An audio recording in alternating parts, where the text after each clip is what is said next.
ভাই বলল কেন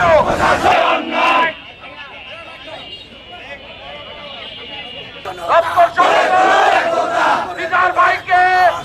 থানা স্বেচ্ছাসেবক দলের আহ্বায়ক আফরোজ তালুকদার এবং মিজানুর রহমান দীর্ঘ 17টি বছর এই আওয়ামী লীগ সাবেক সভাপতি ছাত্র দলের সাবেক সভাপতি জেলা বিএনপি